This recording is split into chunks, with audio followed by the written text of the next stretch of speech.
بسم اللہ الرحمن الرحیم۔ مصطفیٰ جان رحمت پہ لاکھوں سلام، شمع بزم ہدایت پہ لاکھوں سلام۔ ناظرین مکرم، پروگرام ہے درود ان پر، سلام ان پر، اور ARYQ-TV کے زیر اہتمام نبی رحمت امام الانبیاء والمرسلین علیہ تحیت و تسلیم کی بارگاہ میں ہدیہ عقیدت و محبت پیش کرنے کا ایک وسیلہ درود شریف اور آقا کریم علیہ الصلاۃ والسلام کا ذکر پاک، آپ کی مدح و ثنا۔ مدح و ثنا کے سلسلے میں ایک تو منظوم انداز ہے نعت کا، قصیدے کا، اور ایک باقاعدہ سلام کی روایت بھی درود پاک کے ساتھ جڑی ہوئی ہے حضور علیہ الصلاۃ والسلام، کیونکہ حکم یہ ہے کہ یا ایھا الذین آمنوا صلوا علیہ وسلموا تسلیما، اے ایمان والو میرے محبوب علیہ الصلاۃ والسلام کی بارگاہ میں صلاۃ و سلام دونوں کا ہدیہ بھیجو۔ لہٰذا جب یہ آیتیں اتری تھیں تو صحابہ کرام علیہم رضوان نے عرض کیا تھا کہ یا رسول اللہ صلی اللہ علیہ وسلم کیف نصلی علیک فی صلاتنا، ہم اپنی نمازوں میں آپ پر کیسے درود بھیجیں صلاۃ؟ تو حضور علیہ الصلاۃ والسلام نے درود ابراہیمی تعلیم فرمایا، اللہم صلی علی محمد وعلی آل محمد کما صلیت علی ابراہیم وعلی آل ابراہیم انک حمید مجید، پورا درود جو ہم نماز میں پڑھتے ہیں۔ اور اس کے ساتھ سلام ہے جو وہ نماز میں ہی ہم پڑھ رہے ہیں، التحیات للہ والصلوات والطیبات، السلام علیک ایھا النبی ورحمۃ اللہ وبرکاتہ۔ اب سلام کی بھی ایک روایت ہے، درود ان پر، سلام ان پر، درود بھی بھیجنا ہے، سلام بھی بھیجنا۔ تو اس حوالے سے جب ہم اردو ادب میں دیکھتے ہیں تو سلام رضا کو جو مقام، جو مرتبہ، جو مقبولیت اور محبوبیت نصیب ہوئی ہے وہ کسی اور کلام کے حصے میں نہیں آئی، گویا اس کو اردو کا قصیدہ بردہ سمجھ لیجیے۔ بعض اہل علم نے اس کو اردو کا قصیدہ بردہ کہا۔ یہ بھی سلام جب لکھا گیا، پیش کیا گیا، ہدایت بخشش جو اعلیٰ حضرت امام اہل سنت مولانا شاہ احمد رضا فاضل بریلوی رحمۃ اللہ تعالی علیہ کا دیوان ہے شاعری کا، اس میں یہ پورا سلام موجود ہے۔ اور بر صغیر پاک و ہند میں یہ روایت رہی ہے کہ جمعہ کی نماز کے بعد اور محافل کے اختتام پر کھڑے ہو کر دست بستہ بارگاہ رسالت مآب صلی اللہ تعالی علیہ وسلم میں اسی سلام کے اشعار بطور ہدیہ عقیدت اور بطور درود و سلام پیش کیے جاتے ہیں۔ چونکہ منظوم انداز ہے، عربی کے اندر بھی منظوم سلام کا، منظوم درود کا ایک سلسلہ اور ایک روایت عربی ادبیات میں رہی ہے، فارسی کے اندر بھی ہے، اردو زبان کے اندر بھی سلام بہت لکھے گئے ہیں۔ پھر یا نبی سلام علیکہ، یا رسول سلام علیکہ، یا حبیب سلام علیکہ، صلوات اللہ تعالی صلوات اللہ علیکہ، یہ۔ لیکن جب یہ سلام لکھا گیا اور حضور علیہ الصلاۃ والسلام کی بارگاہ میں مقبول ٹھہرا تو اس کے بعد پھر عرب و عجم کی قید بھی اٹھ گئی ہے۔ بارہا حضور علیہ السلام کی بارگاہ میں بھی آپ کی جالی مبارک پر بھی کھڑے ہوں تو زیر لب کئی اہل محبت یہ ہدیہ اور یہ زمزمائے عشق و مستی یہ پڑھ رہے ہوتے ہیں، مصطفیٰ جان رحمت پہ لاکھوں سلام۔ وہ ذات پاک مصطفیٰ صلی اللہ علیہ وسلم جو جان رحمت ہیں، شمع بزم ہدایت پہ لاکھوں سلام، جو کائنات ہدایت کی شمع روشن ہیں، رشد و ہدایت کا فیض جس شمع سے پھوٹتا ہے، جس کے وجود سے پھوٹتا ہے۔ یہاں سے شروع کیا۔ اب دیکھیے، اگر لکھنے والا اور ہدیہ عقیدت پیش کرنے والا شخص شاعر صاحب علم و فضل بھی ہو، قرآن و سنت پہ اس کی گہری نظر ہو، اور سیرت و شمائل کے ماخذ و مصادر تک اس کی رسائی بھی غیر معمولی حد تک ہو، اور عشق حبیب کے معاملے میں بھی وہ معراج پہ فائز ہو، آداب کے حوالے سے بھی، آداب بارگاہ سے بھی آشنا ہو، تو پھر کتنا فرق آتا ہے اور کتنی ڈفرنس آتا ہے، جس کو اہل علم کہتے ہیں کلام الامام امام الکلام۔ اگر کسی امام کا کلام ہو، جیسے امام بصیری رحمہ اللہ ان کا کلام دیکھیں تو وہ بھی کلاموں کا امام ہے، اور یہ اردو میں دیکھیں تو سلام رضا جو ہے یہ بھی ہمیں امام الکلام نظر آتا ہے۔ مصطفیٰ جان رحمت پہ لاکھوں سلام، شمع بزم ہدایت پہ لاکھوں سلام۔ حضور علیہ السلام کی بارگاہ میں سلام پیش کر رہے ہیں، لیکن ساتھ ساتھ احساس ہے کہ یہاں درود بھی چاہیے، درود اور سلام دونوں پیش کرنے ہیں، لہٰذا ذرا اہتمام و التزام دیکھیے۔ میں آج خصوصی توجہ دلانا چاہتا ہوں اس سلام سے وابستہ جو اہل محبت ہیں، جو پڑھنے والے ہیں اور جو سننے والے ہیں، کیسا اہتمام ہے اور کیسا التزام ہے۔ سلام اور درود کو کیسے جوڑا ہوا ہے؟ ہم غریبوں کے آقا پہ بے حد درود، ہم فقیروں کی ثروت پہ لاکھوں سلام۔ اچھا، بے حد درود، لاکھوں سلام، اب خواہش محبت بڑھ رہی ہے، طلب بڑھ رہی ہے، کیفیت اور جذب و مستی کا غلبہ ہو رہا ہے، تو اب ایک عاشق زار امتی چاہتا یہ ہے کہ وہ جو یہ اعلیٰ حضرت نے فرمایا کروں تیرے نام پہ جاں فدا، نہ بس ایک جاں دو جہاں فدا،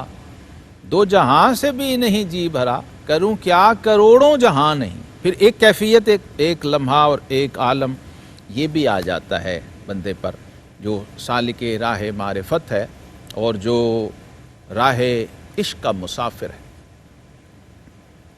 خود کو بے بس پاتا ہے، عاجز پاتا ہے، یعنی جو پیش کرنا چاہتا ہے، جو اظہار محبت کرنا چاہتا ہے، اس کے لیے ذرائع اور وسائل میسر نہیں ہوتے، تو لا یمکن الثناء کما کان حقہ بعد از خدا بزرگ توئی، قصہ مختصر کی منزل پہ آ جاتا ہے بندہ، جسے بڑے بڑے اہل حال، اہل محبت نے مختلف زبانوں میں، عربی میں، فارسی میں اظہار کیا ہے۔ تو اعلیٰ حضرت امام اہل سنت رحمۃ اللہ تعالی علیہ کی بھی یہی کیفیت۔ پھر کہتے ہیں ان کے مولا کے ان پر کروڑوں درود، اللہ اکبر، اللہم صلی علی سیدنا، ان کے مولا کے ان پر کروڑوں درود، ان کے اصحاب و عطرت پہ لاکھوں سلام۔ یہ بھی چونکہ حصہ ہے، رب العالمین نے تو فرمایا میرے حبیب پہ صلاۃ و سلام بھیجو، لیکن جب صحابہ نے پوچھا تو آقا کریم علیہ الصلاۃ والسلام نے فرمایا ساتھ میری آل کو بھی شامل کرو، اللہم صلی علی محمد وعلی آل محمد۔ لہٰذا ان کے اصحاب و عطرت پہ لاکھوں سلام، وہ جو ان کے ساتھ جڑے ہوئے ہیں، وہ اہل بیت ہوں، وہ صحابہ کرام ہوں، اور آخر میں پھر جب ان کی مطابقت میں آ جاتے ہیں تو پھر تو السلام علینا بھی ہوتا ہے، ہم پر بھی سلام۔ اس روایت کو بھی زندہ رکھا سلام رضا میں اعلیٰ حضرت نے، کہ جو درود کے مطابقت میں آنے والی امت ہے ان کو بھی اس میں شامل کر لیا۔ شاہ کی ساری امت پہ لاکھ، ایک میرا ہی رحمت پہ دعویٰ نہیں،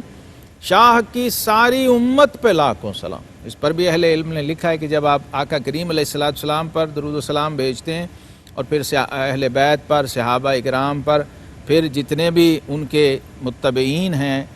ان پر، تو پھر آپ اس میں اس گناہگار امت کو بھی شامل کر سکتے ہیں، ان پر بھی سلام بھیجا جاتا ہے۔ تو یہ روایت آپ کو سلام رضا کے اندر بھی نظر آتی ہے، ان کے اصحاب و عطرت پہ لاکھوں سلام، اور اس کے بعد شاہ کی ساری امت پہ لاکھوں سلام۔ سبحان اللہ۔ آقا کریم علیہ الصلوۃ والسلام کی ہی اصل میں خوشنودی کے لیے یہ سارا ہے، کیونکہ حضور علیہ الصلوۃ والسلام اپنی امت سے بے انتہا محبت و شفقت فرماتے ہیں، حریص علیکم بالمؤمنین رؤوف الرحیم کی شان سے، جس کی گواہی خود اللہ رب العزت جل مجدہ نے دی۔ لہذا سلام رضا کے، سبحان اللہ، سلام رضا کے کیا کیا محاسن اور خوبیاں بیان کی جائیں، بہت سارے اہل محبت نے، شارحین نے، علماء نے لکھا ہے اس کی شروع حواشی، لیکن کچھ اشعار میں جو بہت ہی توجہ طلب ہیں ان کی طرف آج اس پروگرام کی برکت سے آپ کی توجہ مبذول کرواتا ہوں کہ کیا ادا ہیں، کیا انداز ہے۔ درود و سلام بھیجتے بھیجتے ساتھ ہی اردو میں سراپا نگاری جو ہے نعتیہ ادب کا، یہ بھی ایک حصہ رہی ہے، حلیہ شریف، اور پنجابی کے اندر بھی آپ کو اس کی مثالیں ملتی ہیں، فارسی کے اندر بھی، دنیا کی اور زبانوں میں بھی، عربی میں۔ شمائل ترمذی سے یہ سلسلہ جب شروع ہوا، امام ترمذی ابو عیسیٰ محمد بن عیسیٰ ترمذی رحمہ اللہ تعالی نے جب شمائل شریف، شمائل ترمذی کے نام سے شمائل المحمدیہ ترمذی شریف کا حصہ بنایا، تو وہاں سے پھر یہ ایک روایت چلی ہے کہ آقا کریم علیہ السلام کی جو ادائیں ہیں، شکل و شمائل ہے، حسن یوسف دم عیسیٰ ید بیضا داری، آنچ خوباں ہمہ دارند تو تنہا داری۔ لہٰذا یہ روایت بھی پھر جناب صحابہ سے ہوتی، تابعین سے ہوتی، امت میں آئی ہے۔ اعلیٰ حضرت نے ایک کمال یہ کیا ہے کہ سلام تو بھیج ہی رہے تھے، ساتھ ساتھ محبوب کا سراپا بھی بیان کر دیا۔ اس کی ذرا چند جھلکیاں دیکھیں کہ آقا کریم علیہ الصلاۃ والسلام کی جو مانگ مبارک ہے، سر کے بالوں میں جو مانگ مبارک ہے، اس پہ دیکھیے سلام کیسے بھیجا ہے اور تشبیہ کیسی دی ہے۔ لیلۃ القدر میں مطلع الفجر حق، لیلۃ القدر میں مطلع الفجر حق، مانگ کی استقامت پہ لاکھوں سلام۔ جو سر اقدس میں بالوں کے درمیان میں مانگ مبارک ہے آپ صلی اللہ علیہ وسلم کی، اس پر بھی سلام بھیجا۔ کیا دقت نظر ہے، کیا باریکی ہے ایک عاشق صادق کی، ایک محب کی، سچے محب کی، اور آقا کریم علیہ السلام کی ذات پاک سے اور محبوب کے وجود کی ایک ایک عضو کے ساتھ جو اظہار محبت ہے، اس کی بھی ساتھ ساتھ آپ کو مثال سلام رضا میں ملتی ہے۔ پھر حضور علیہ السلام کی ریش مبارک کا ذکر کیا، چہرہ مبارک پر داڑھی مبارک کا ذکر کیا ہے۔ خط کی گرد دہن وہ دلارا پھبن،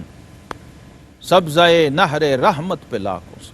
سبحان اللہ، سبحان اللہ، کیا تشبیہات ہیں۔ گویا بارگاہ الہی سے براہ راست القاء و الہام ہو رہا تھا کہ یوں میرے محبوب کریم علیہ السلام کا سراپا منظوم بیان کرنا ہے، اور پھر حضور علیہ السلام کے لعاب پاک پر کیسے سلام بھیجتے ہیں۔ جس سے کھاری کنویں شیرہ جاں بنے، جس سے کھاری کنویں، یہ بھی مستقل ایک روایت تھی کہ کنویں جب کھاری پانی کے ہوتے تھے اور کڑوے پانی کے ہوتے تھے تو صحابہ حضور علیہ السلام سے عرض کیا کرتے تھے، اور آقا کریم علیہ السلام ایسے کنویں ابھی بھی موجود ہیں جہاں آپ نے اپنا لعاب دہن اقدس ڈالا اور وہ جو کنواں تھا میٹھا پانی ہو گیا، میٹھا ہو گیا اس کا پانی۔ جس سے کھاری کنویں شیرہ جاں بنے، اس زلال حلاوت پہ لاکھوں سلام، مصطفیٰ جان رحمت پہ لاکھوں سلام، شمع بزم ہدایت پہ لاکھوں سلام۔ اور پھر کہتے ہیں کہ الغرض ان کی ہر ادا پر درود بھیجتے جاتے ہیں، سلام بھیجتے جاتے ہیں، اور گویا طلب اور بڑھتی جاتی ہے۔ الغرض ان کی ہر ادا پر درود، اور ان کی ہر خو و خصلت پہ لاکھوں سلام۔ درود اور سلام کا التزام جو ہے وہ اس میں بہت قابل توجہ ہے جگہ جگہ۔ لہٰذا سلام میں جب ہم اشعار پڑھیں تو اس کا خیال رکھنا چاہیے کہ وہ اشعار منتخب کیے جائیں جس میں درود اور سلام دونوں جمع ہوں، ایک مصرے میں درود ہو، دوسرے میں سلام ہو، تاکہ جامعیت نصیب ہو جائے درود و سلام پڑھنے والے کو اور سلام رضا پڑھنے والے کو۔ اور یہ صاحب کلام جو ہیں ان کی طرف سے خاص اہتمام ہے اور اس کی طرف توجہ ہماری رہنی چاہیے۔ اور آخر میں جب سلام مکمل ہوتا ہے اور اعلیٰ حضرت امام اہل سنت حضور علیہ السلام کی بارگاہ میں آپ کی اداؤں پر، آپ کے انداز گفتگو، آپ کا کلام، آپ کے لعاب پاک، حتیٰ کہ ناخن مبارک جو ہیں اس پہ بھی ایک شعر ہے، عید مشکل کشائی کے چمکے ہلال، ناخنوں کی اشارت پہ لاکھوں سلام۔ سبحان اللہ، ناخنوں کو ہلال سے تشبیہ دی ہے۔ چاند جب پہلا طلوع ہوتا ہے شروع میں، مہینے کے شروع میں، تو وہ ہلال ہوتا ہے باریک، اور ناخنوں کے ساتھ اس کی تشبیہ ہوتی ہے، اس کو رکھا ہے۔ آخر میں کہتے ہیں کاش محشر میں جب ان کی آمد ہو، حشر کے دن جب میرے آقا مقام محمود پہ فائز ہوں اور آپ کی جلوہ گری ہو،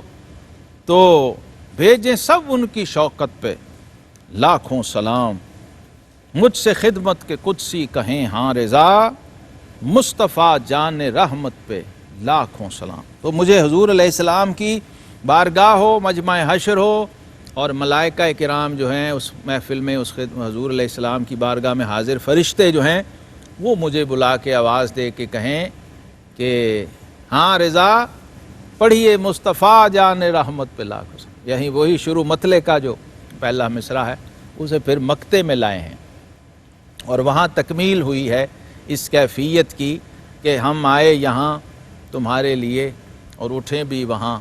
تمہارے لیے۔ یہ ایک جامع ترین پیکج ہے درود و سلام کا، سلام رضا جو اعلیٰ حضرت نے لکھا ہے۔ اگر اس کو سمجھ کے ساتھ، شعور کے ساتھ پڑھا جائے تو بڑی برکات اور بڑی روحانی کیفیات نصیب ہوتی ہیں۔ ناظرین گرامی قدر، اللہ رب العالمین درود و سلام کی برکتوں سے ہمیں ہمیشہ معطر، منور اور مستنیر رکھے۔ وآخر دعوانا ان الحمد للہ رب العالمین۔